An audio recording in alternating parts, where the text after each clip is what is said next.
ইসলামও কিন্তু আমাদের সর্বপ্রথম জিকির করতে বলেনি, সালাত আদায় করতে বলেনি, জাকাত দিতে বলেনি, হেজাব করতে বলেনি।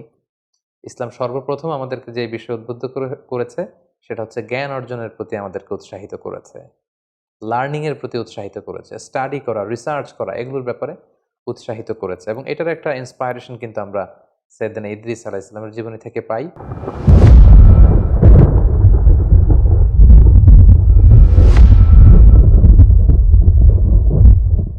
আসসালামু আলাইকুম ওয়া রাহমাতুল্লাহি ওয়া বারাকাতুহু। নাহমাদুহু ওয়া নুসাল্লি আলা রাসূলিহিল কারীম। আম্মা বা'দু ফাআউযু বিল্লাহি মিনাশ শাইতানির রাজীম। বিসমিল্লাহির রহমানির রহিম। ইদ্রিস আলাইহিস সালাম পবিত্র কালামুল্লাহ মাজিদে বর্ণিত 25 জন নবীর মধ্য থেকে ইদ্রিস আলাইহিস সালাম অন্যতম একজন নবী। পবিত্র কালামুল্লাহ মাজিদে খুব প্রেসাইজলি কেবলমাত্র 2টি সূরার 2টি আয়াতে আল্লাহ তাআলা ইদ্রিস আলাইহিস সালামের ব্যাপারে উল্লেখ করেছেন।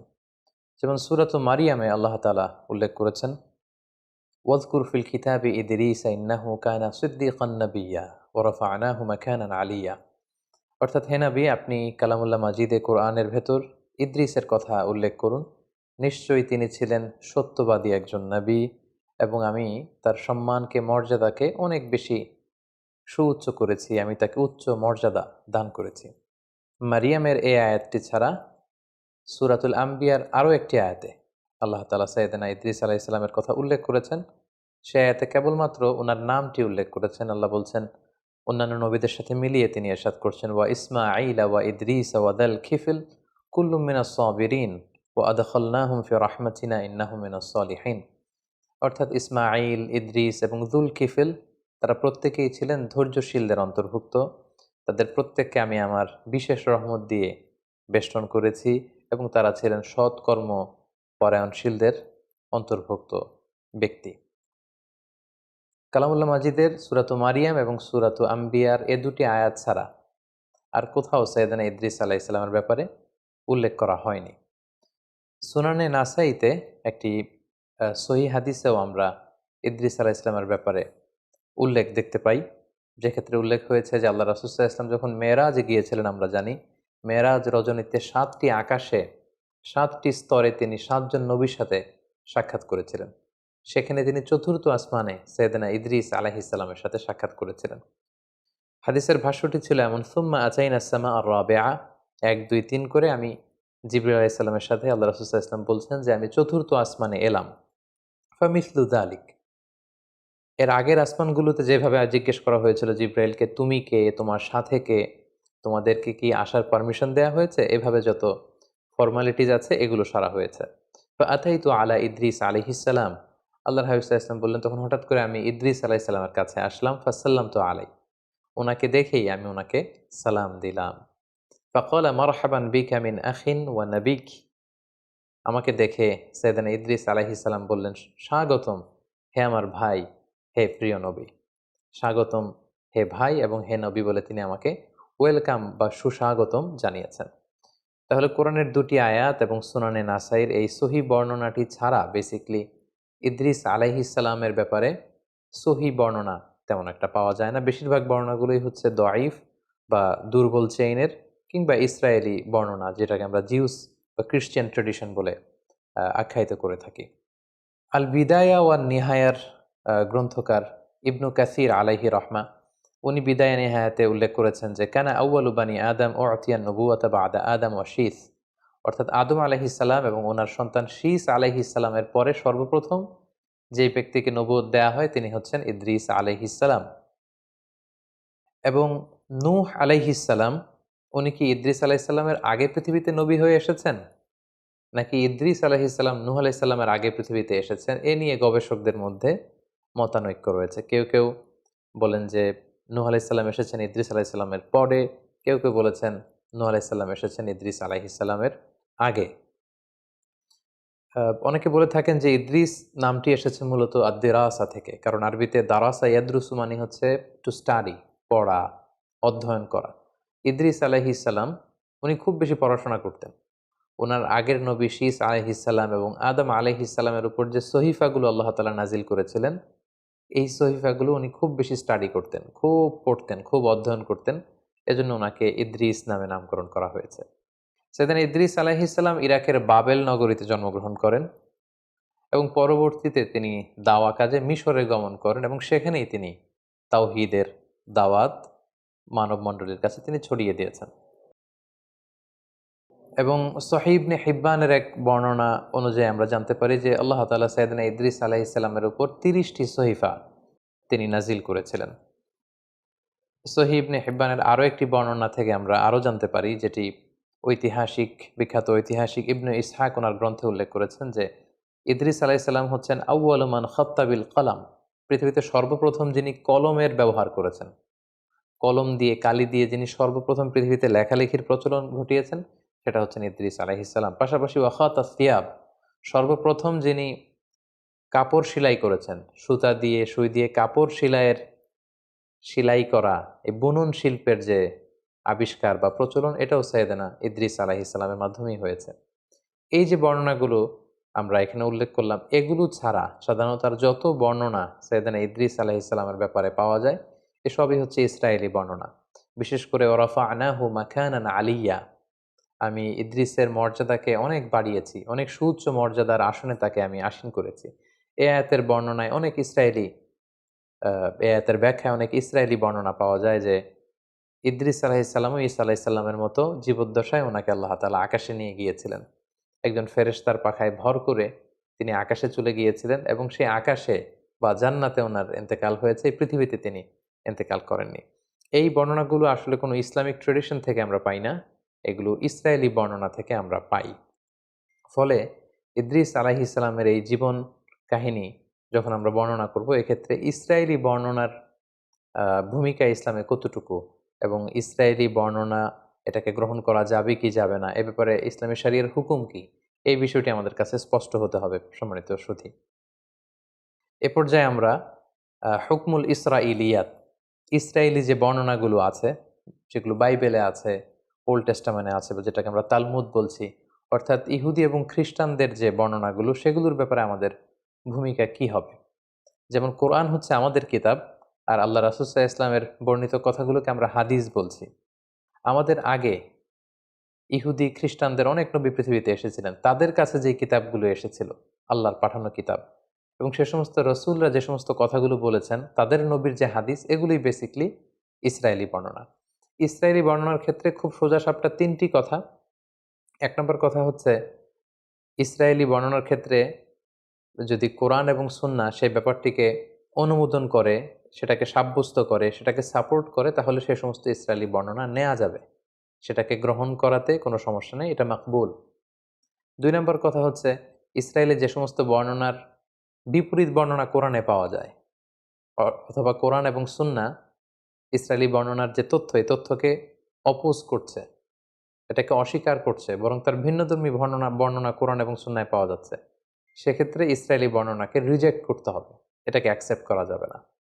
তাহলে প্রথম হচ্ছে, ইসরায়েলি বর্ণনার যে তথ্যগুলোকে কোরআন সুন্নাহ সাপোর্ট করে সেটা মাকবুল, সেটা গ্রহণযোগ্য, এটা গ্রহণ করা যাবে। দ্বিতীয়ত, ইসরায়েলি বর্ণনার কোনো তথ্যের বিপরীত বর্ণনা যদি কোরআন সুন্নায় পাওয়া যায়, সেক্ষেত্রে কোরআন সুন্নাহকে গ্রহণ করতে হবে, ইসরায়েলি বর্ণনা সেটা হচ্ছে মারদুদ, প্রত্যাখ্যাত, রিজেক্টেড। 3 নম্বর হচ্ছে, ইসরায়েলি কোনো বর্ণনায় যদি এমন কোনো কথা বা এমন কোনো তথ্য, এডিশনাল ইনফরমেশন পাওয়া যায়, যেটার ব্যাপারে কোরআন সুন্নায় কিছুই বলা হয়নি, হ্যাঁও বলা হয়নি, নাও বলা হয়নি, এটাকে সাপোর্টও করা হয়নি, এটাকে অপোজও করা হয়নি, সেক্ষেত্রে আল্লাহ রাসূল সাল্লাল্লাহু আলাইহি ওয়াসাল্লাম বলেছেন, হাদ্দিসু আন বানি ইসরাঈল ওয়ালা হারাজ, তোমরা চাইলে বনি ইসরায়েলের এই বর্ণনাগুলোকে তোমরা বর্ণনা করতে পারো, এতে কোনো সমস্যা নেই। তো সেক্ষেত্রে আমরা তাসদীক এবং তাকযীব কোনোটাই করতে পারবো না। আমরা খুব আজমাতের সাথে বলতে পারবো না যে সুলাইমান আলাইহিস সালামের সময়কালে এই ঘটনাটা ঘটেছিল, এ ব্যাপারে কোরআন সুন্নায় কিছু নেই, ইসরায়েলি বর্ণনায় এটা পাওয়া যায়, সো এটা সত্য না, এটা সত্য, এটা বলা যাবে না। আবার এই বর্ণনাটা মিথ্যা, এটা ডাহা মিথ্যা কথা অনেকে এরকম বলে বেড়ায় যে এটা ইসরায়েলি বর্ণনা, এটা তো মিথ্যা না, এটাকে মিথ্যাও বলা যাবে না। কোরআন সুন্নাহ সাপোর্টও করেনি, কোরআন সুন্নাহ রিজেক্টও করেনি, এরকম কোনো এডিশনাল ইনফরমেশন যদি ইসরায়েলি বর্ণনায় পাওয়া যায়, অর্থাৎ ইহুদি এবং খ্রিস্টানদের যে সোর্স, তাদের যে কিতাব বা তাদের যে হাদিস, সেখান থেকে যদি পাওয়া যায় এডিশনাল কোনো ইনফরমেশন, সেটাকে তাসদীক তাকযীব, অর্থাৎ এটাকে গ্রহণ বর্জন কোনোটাই করা যাবে না, জাস্ট বর্ণনা করা যাবে। একটা ঘটনা পরম্পরাকে মেলানোর জন্য বর্ণনা করা যেতে পারে। যেমন লেটস সে ইদ্রিস আলাইহিস সালামের প্রেক্ষাপট যদি আমরা বলি, কালামুল্লাহ মাজিদে শুধু 2টা আয়াতে খুব সংক্ষিপ্ত পরিসরে ওনার বর্ণনা আল্লাহ তাআলা দিয়েছেন। এবং সহিহ সুন্নাতে আমরা দেখেছি চতুর্থ আসমানে মেরাজের রাতে আল্লাহ রাসূল সাল্লাল্লাহু আলাইহি ওয়াসাল্লাম ইদ্রিস আলাইহিস সালামের সাথে সাক্ষাৎ করেছেন। এগুলো ছাড়া যত বর্ণনাই আছে সবই দঈফ, আর বাকি সবই হচ্ছে ইসরায়েলি বর্ণনা। সো একজন নবীর ব্যাপারে ইন ডিটেইল যদি কারো জানার আগ্রহ থাকে বা আগের ঐতিহাসিক দৃষ্টিকোণ থেকে জিউস ট্র্যাডিশনে, খ্রিস্টান ট্র্যাডিশনে কি পাওয়া যায় এগুলো নিয়ে গবেষণা করা, এগুলো বর্ণনা করা, এগুলো জানা, এতে কোনো সমস্যা নেই। কিন্তু এডিশনাল ইনফরমেশনগুলোর ক্ষেত্রে ইসরায়েলি বর্ণনার কোনো এডিশনাল তথ্য যদি আমরা নেই, সেটা সত্য কি মিথ্যা খুব কনফিডেন্সের সাথে এটা কোনোটাই বলার সুযোগ নেই। প্রয়োজনের খাতিরে জানার জন্য কৌতূহলবশত আমরা সেগুলো বর্ণনা করতে পারি। এবং মানুষ মাত্রই কৌতূহলী আমরা জানি, যাদের অনুসন্ধিৎসু মাইন্ড আছে, খুব কিউরিয়াস, জানতে মনে চায় যে কি হয়েছিল, কোথায় এসেছিলেন, তার জীবন পরিক্রমায় কি ঘটেছিল, তারা ইসরায়েলি বর্ণনা বাইবেল থেকে এগুলো আমরা জানতে পারি। কারণ বাইবেলের সব কিছুই যে তারা ডিস্ট্রয় করে ফেলেছে, মানে এন্টায়ার বাইবেলে যে তারা করাপ্ট করে ফেলেছে এমনটা না। বাইবেলের অনেক কিছু আছে শুদ্ধ, আবার অনেক কিছুকে তারা কারাপ্টেড করেছে।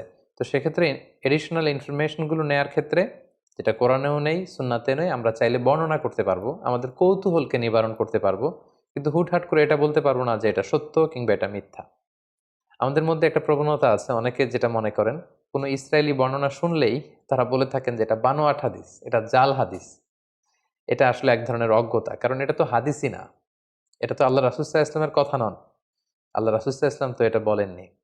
ফলে এটা জাল হাদিস বা বানোয়াট হাদিস বলার সুযোগ নেই, কারণ এটা হাদিসই নয়, এটা আল্লাহ রাসূল সাল্লাল্লাহু আলাইহি ওয়াসাল্লাম বলেননি, এটা ওনার কথা নয়, বরং এটা হচ্ছে ইসরায়েলি ট্রেডিশন।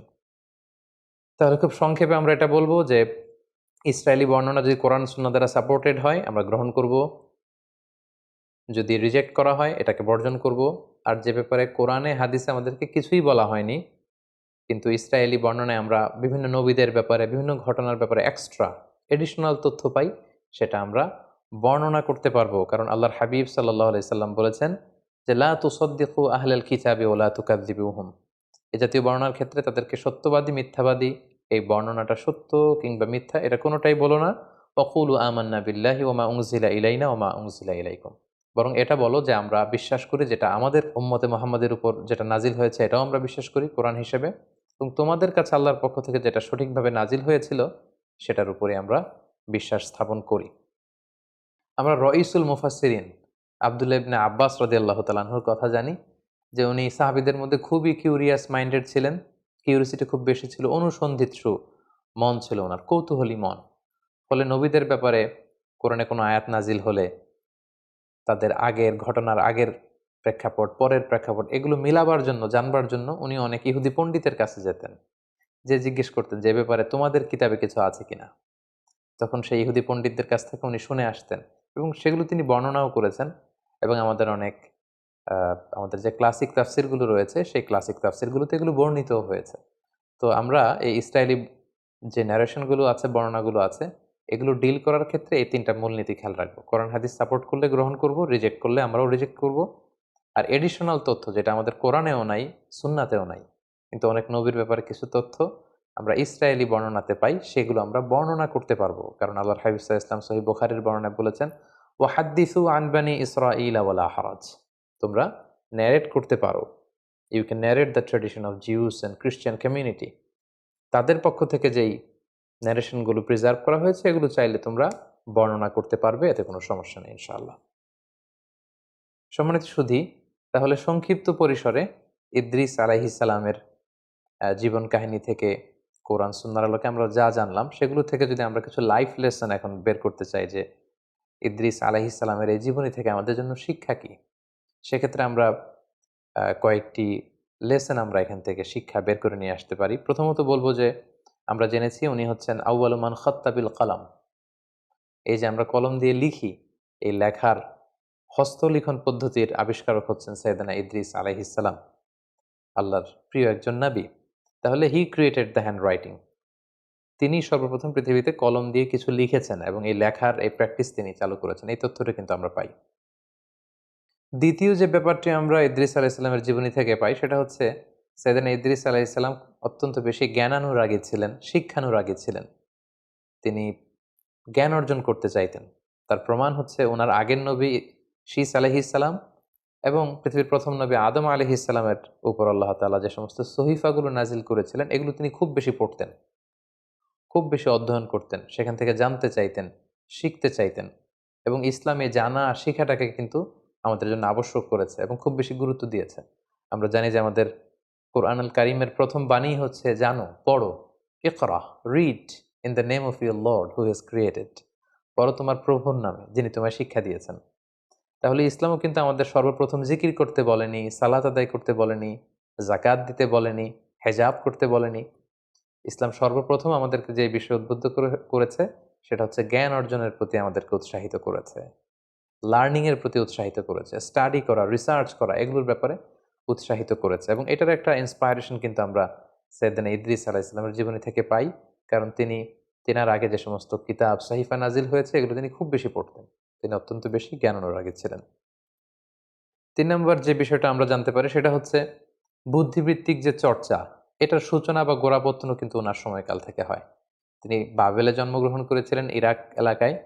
পরবর্তীতে তিনি তাওহীদের দাওয়াত নিয়ে নীল নদের পাড়ে মিশরে অবস্থান করেন। সেখানে তিনি ওই এলাকার লোকদেরকে তাওহীদের দাওয়াত দেন, সালাতের দাওয়াত দেন, জাকাতের দাওয়াত দেন এবং সেখানে তিনি জ্ঞান অর্জন এবং জ্ঞান বিতরণের একটা পরিবেশ তৈরি করেছিলেন। এবং অনেক ঐতিহাসিক বলেছেন যে এই যে গাণিতিক বিভিন্ন সূত্র, ম্যাথামেটিক্যাল যে সূত্র অথবা অ্যাস্ট্রোনমি, জ্যোতির্বিজ্ঞানের যে জ্ঞান, সেটার সূচনাটা হয়েছিল সাইয়েদনা ইদ্রিস আলাইহিস সালামের সময়। এবং আমরা জানি যে মিশরীরা হচ্ছে এক্ষেত্রে পাইওনিয়ার। পৃথিবীতে সবচেয়ে প্রাচীন যেই বর্ণমালার শিলালিপি পাওয়া যায়, হাইরোগ্লিফিক্স বলে ইংরেজিতে, আরবিতে হাইরোগ্লিফিয়া বলে, এটা মিশরে পাওয়া গিয়েছে। কিভাবে ইরিগেশন করতে হবে, জমি চাষ দিতে হবে, কিভাবে গাণিতিক সূত্র দিয়ে উপকৃত হওয়া যায় এবং জিওমেট্রিক বিভিন্ন তথ্য সূত্র, এগুলো কিন্তু মিশরীরা উদ্ভাবন করেছে। এবং সেক্ষেত্রে অনেক ঐতিহাসিকরা বলেছেন সাইয়েদনা ইদ্রিস আলাইহিস সালামের সময় এটার সূচনা বা গোড়াপত্তন হয়েছিল। সাইয়েদনা ইদ্রিস আলাইহিস সালামের জীবনী থেকে আরও একটি বিষয় আমরা জানতে পারি যে উনি খুব কর্মঠ ছিলেন, সাদাসিধে জীবনযাপন করতেন, যেটার প্রমাণ পাওয়া যায় যে তিনি নিজ হাতে নিজের জামা বা কাঁথা এগুলো সেলাই করতে জানতেন। সেলাই করার বা হস্তবুনন শিল্পের ব্যাপারটিও কিন্তু ওনার সময় থেকে শুরু হয়েছে। এ থেকে আমরা বুঝতে পারি যে উনি খুবই কর্মঠ ছিলেন, হার্ড ওয়ার্কিং ছিলেন। আমরা অনেকে নবীদের ব্যাপারে এরকম ধারণা করে থাকি যে ওনারা মানুষ নয়, আসলে ব্যাপারটা কিন্তু ভুল। ওনারাও মানুষ ছিলেন এবং ওনারা এই পৃথিবীতে হার্ড ওয়ার্ক করেছেন, স্ট্রাগল করেছেন। ওনারা বাজারে যেতেন, বাজার করতেন এবং ওনাদের লাইভলিহুডের জন্য ওনাদের আর্নিং করা লাগতো, উপার্জন করা লাগতো। জীবনের যে স্ট্রাগলগুলো আছে এগুলো সবগুলো পেরিয়ে ওনারা নিজেদেরকে প্রমাণ করে করে মহামানব হিসেবে তারা পৃথিবীতে স্বীকৃত হয়েছেন। তো এক্ষেত্রে আমরা এটা বুঝতে পারি যে সাইয়েদনা ইদ্রিস আলাইহিস সালাম অত্যন্ত আহ, কর্মচঞ্চল একজন মহামানব ছিলেন, খুব কর্মঠ এবং সাদাসিধে জীবনযাপন করতেন। ওনার হস্তবুনন শিল্পের এই প্র্যাকটিস থেকে আমরা এই বিষয়টি আমরা বুঝতে পারি। পাশাপাশি আমরা এটাও বুঝতে পারি যে অভাবনীয় বুদ্ধিমত্তার অধিকারী তিনি ছিলেন, উদ্ভাবনী ক্ষমতা ওনার মধ্যে ছিল, গবেষণা, ধর্মী চিন্তা চেতনার একজন মানুষ ছিলেন, যেটা আমাদের জন্য অনেক বেশি অনুপ্রেরণা যোগায়। সম্মানিত শুধু আল্লাহ তাআলা আমাদের সবাইকে নবীদের রেখে যাওয়া যে সুন্নাহ, নবীদের রেখে যাওয়া যে পথ, সে পথে যেন আমরা আমাদেরকে পরিচালিত করতে পারি। আল্লাহ তাআলা আমাদের সবাইকে তৌফিক দান করুক। হাযা মা ইনদি ওয়াল ইলমু ইনদাল্লাহ আলাইহি তাওয়াক্কালতু ওয়া ইলাইহি উনীব। আসসালামু আলাইকুম ওয়া রাহমাতুল্লাহি ওয়া বারাকাতুহু।